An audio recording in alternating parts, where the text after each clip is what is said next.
Top 6 na legit loan application na pasok sa interest na inilabas ng SEC. 6 to 12 months. Dahil yan nga yung mga nakikita ko, kino-comment nyo dito sa YouTube channel ko. Meron po ba na installments na pwedeng matagalan yung pagbabayad? Ito na nga yung video na para sa inyo. Lalong-lalo na malapit na ipasukan. Alam ko matutulungan kayo na to.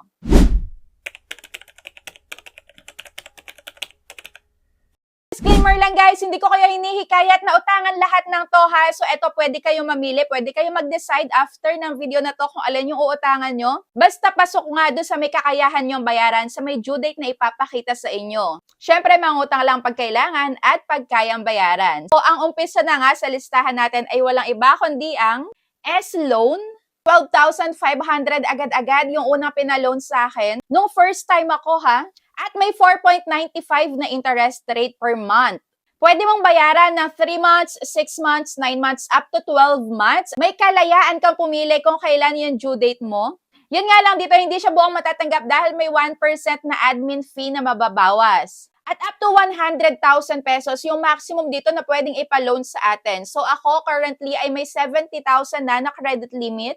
At once na ma-offeran ka nga dyan, papasok yan sa may Shopee Pay mo. Pag nasa Shopee Pay mo na, pwede mo na siya i-transfer sa kahit na anong e-wallet or banks.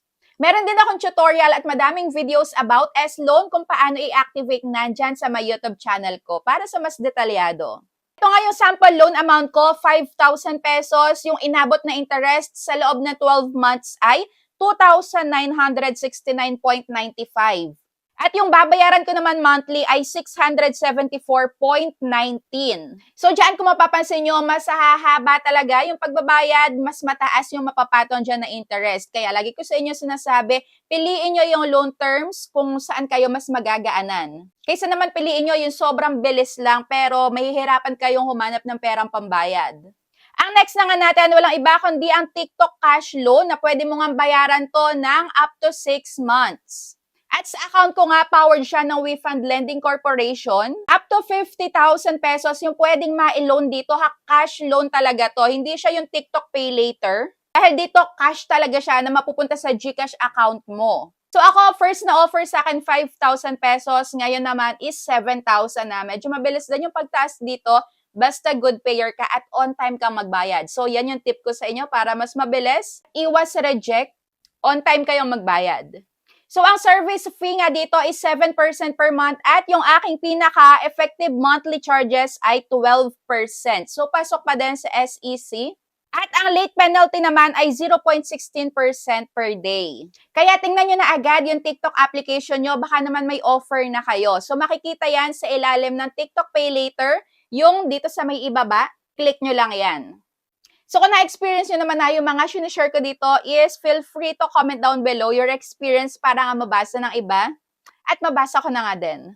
At ang pangatlo nga natin na legit loan application ay wala iba kundi ang Bilis or Bilis na dapat nga is sinusubukan nyo din. So nagre-range ang interest sa may 3.49% to 4.10%. Buo tong matatanggap at pwedeng bayaran ng 2 months up to 12 months. Pwede mo siyang bayaran ng once or twice a month. Pero if bago ka pa lang, pwede ka ma-offer ng 500, 1,000, up to 10,000. Depende nga dun sa may ipinasa mo requirements sa kanila. Yung pwedeng mautang dito is up to 50,000 pesos. Malaki-laki na din. And yung service fee naman nagre-range sa 0% to 10%. Okay din kausap yung mga agents dito. And once na kayo nga ima-overdue, pag may tumawag, sagutin niya lang. Dahil wala kayo dyan matatanggap na kahit na anong harassments or pananakot. Meron din akong video tutorial dyan dito sa YouTube channel ko, pwede nyo mapanood. At ang pang-apat na nga sa listahan ko ay ang Lazada Fast Cash. And up to 80,000 pesos nga, pwedeng ma-loan. At ang interest nagre-range sa 1 to 5% and more depende sa may account mo. At sa may loan amount nga na utangin mo. 1 to 12 months to pay. At may 5% nga na outstanding loan mo na late penalty fee. Sobrang bilis din ang disbursement dito. Basta dapat good payer ka muna doon sa may Lazada Pay Later mo para mas mabilis kang ma-offeran dito sa may Lazada Fast Cash. Dahil ako nga, mas nauna ako na-offeran sa may Lazada Pay Later. Nagpag-good payer muna ako doon. Saka nga ako na-offeran ng Lazada Fast Cash. Ayan. At ang panglima nga sa may listahan ko ay walang iba kundi ang may isa sa pinakamaliit na interest rate, ang C-Bank. Na-regulated nga ng Bangko Sentral ng Pilipinas. Dati siyang C-Bank na ngayon nga ay Maribank na. Dahil baka hinahanap nyo yung C-Bank, hindi nyo makita sa Play Store or sa may App Store. Maribank na siya ngayon. At nagpapalo ng up to 100,000 pesos. Kaya kayo, kung wala pa kayong Maribank na ko, i-open nyo na yung account nyo dyan. At mag-start kayong mag-save ng pera dahil pagka nga lagi kayong nagsisave dyan regularly, merong transaction dyan, mas mabilis nga kayong ma-o-offeran. Gawin nyo lang yung digital na ipunan and tutubo naman din ng tutubo yung iniipon nyo dyan. Plus, mabilis ka ma-offeran ng cash loan. Dahil ang monthly add-on interest rate nga lang na to ay 2.95% monthly. Pwede mo siyang bayaran ng 3 months, 6 months, 9 months, at 12 months. Sobrang nice na tong Maribank na to, kaya kung ako sa inyo, i-download nyo na yan agad-agad dahil super makakatulong yan sa inyo. At ang last but not the least, ito pinahuli ko na dahil meron din ako dito nababasa na medyo may pananakot pagka na overdue. Pero kung ako sa inyo naman, kung kaya nyong bayaran to on time or before your due date, pasok kayo dito. Pwede nyong utangan ang home credit na cash loan na ginawan ko nga din ng tutorial dito sa YouTube channel ko. At ito nga ay for existing users. Dahil ako nakapag-product loan muna ako bago nila ako ma-offeran ng cash loan. Pwede ka ditong pautangan ng 3,000 up to 150,000 pesos. So ako nga is 3,000 pesos pa lang yung na-offer sa akin and gino ko na. So titingnan ko kung gaano kabilis sila magtaas ng credit limit. Pero etong 3,000 pesos na to, tinry ko at 6 months yung pinakamababa nila na pagbabayad. Kaya okay na din, di ba? Yun nga lang, downside dito, ang laki ng makakaltas, 500 pesos. Kaya ang na-receive ko na lang ay 2,500. Pwede mo yung bayaran ng 6 months up to 60 months. At yung interest nga pala nag-i-start sa may 2.32% pero sa account ko is may 11% na monthly effective interest rate.